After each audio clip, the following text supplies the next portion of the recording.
Agora, a gente olha para Brasília, porque o Congresso Nacional vai ter uma agenda de trabalho mais intensa nessa semana. Em sessão conjunta na quinta-feira, o Senado e a Câmara vão analisar o veto do presidente Lula ao projeto da dosimetria, que, lembrando, reduz as penas de condenados pelos atos de 8 de janeiro. Vamos conversar com a Gabriela Veras, direto de Brasília, então, que traz um pouco mais sobre essa expectativa para a semana que se inicia, a semana cheia em Brasília. Gabi, bom dia. Oi, Muriel, bom dia para você também. Um ótimo domingo a todo mundo que está aqui na nossa companhia. Isso, uma semana que será cheia e cheia de assuntos muito importantes, né? A gente relembra que durante a semana que vem está marcada também a sabatina de Messias, né, para vaga no Supremo Tribunal Federal. Então, é uma questão que a gente também vai acompanhar muito de perto. E um outro ponto é esse que você disse, Muriel, essa sessão conjunta entre a Câmara dos Deputados, o Senado Federal, para avaliar os vetos presidenciais, entre eles uma questão que é uma pauta muito importante para a oposição. É um texto que foi aí trazido com muito afinco, digamos assim, né, pelos parlamentares de oposição, principalmente pelos aliados ao ex-presidente Jair Bolsonaro, que trata sobre a dosimetria, né, o texto PL da dosimetria, que na prática diminui as penas que foram impostas pelos condenados do 8 de janeiro. O texto, só para a gente trazer aqui para quem está nos acompanhando, vai beneficiar ao menos 179 presos pelos atos, sendo 114 em regime fechado, 50 em prisão domiciliar e 15 em prisão preventiva. Na prática, Muriel, o texto muda, né, o cálculo das condenações e também o regime de progressão de pena. Pelo texto, se a pessoa condenada exercer o comando individual ou coletivo de organização criminosa estruturada para a prática do crime, né, hediondo ou equiparado, deverá ser cumprido ao menos 50% da pena. Esse é o caso do ex-presidente Jair Bolsonaro. A gente relembra aqui que ele foi condenado a 27 anos e 3 meses de prisão pelo Supremo Tribunal Federal e teve um agravante na avaliação, né, na posição dos ministros, o fato de ele ter sido líder da organização criminosa, né? Então, esse seria o caso do ex-presidente Jair Bolsonaro. Na situação atual, ele passaria para o regime semiaberto somente em 2023, em setembro de 2023, e com esse projeto de lei, esse prazo reduziria pela metade. A gente relembra aqui também que esse texto foi vetado de forma integral pelo presidente Lula em uma cerimônia lá no Palácio do Planalto, cerimônia que marcou os 3 anos, né, dos atos do 8 de janeiro. Naquela ocasião, o presidente chegou a dizer que era uma vitória da democracia e elogiou, inclusive, a atuação do Supremo Tribunal Federal.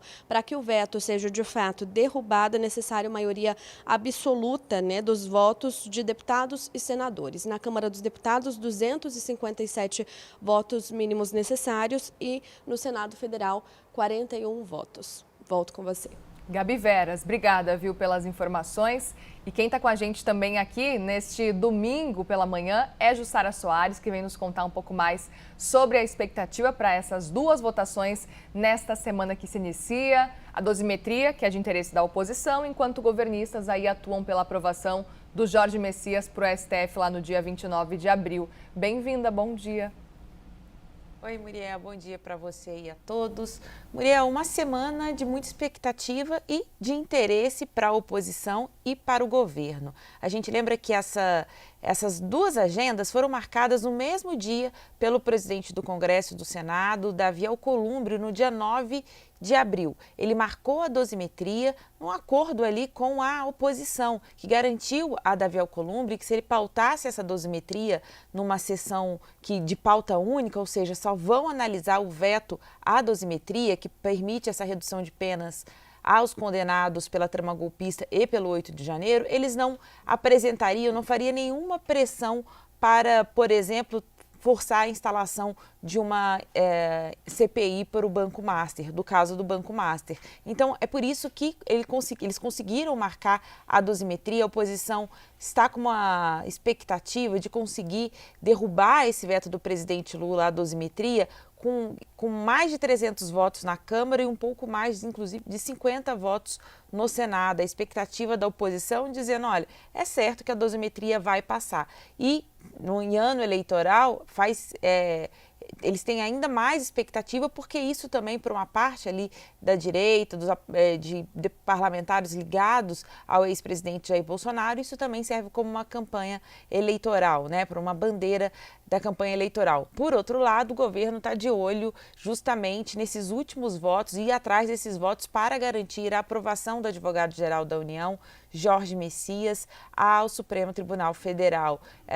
Tem, claro, uma grande dúvida se Messias vai conseguir ali todos os votos necessários para ser aprovado. A oposição tem recebido apelos dos ministros do Supremo Tribunal Federal que foram indicados pelo ex-presidente Jair Bolsonaro, André Mendonça e Cássio Nunes Marques, para que eles aprovem Messias, mas eles ainda têm apresentado resistência. Então, Muriel, Messias está indo para essa sabatina no Senado, como você disse, no dia 29, porém, com essa dúvida se ele já tem todos esses votos para ser aprovado e, claro, ficar com a vaga no Supremo Tribunal Federal. Uma semana cheia, que você pode ter certeza, a gente vai acompanhar aqui tudo de perto, lembrando que para a oposição, essa questão da dosimetria é o que pode ali, né, enfim, dar esse fôlego nesse ano eleitoral e mais. Eles permitem justamente um abatimento de penas, não apenas para o ex-presidente Jair Bolsonaro, mas também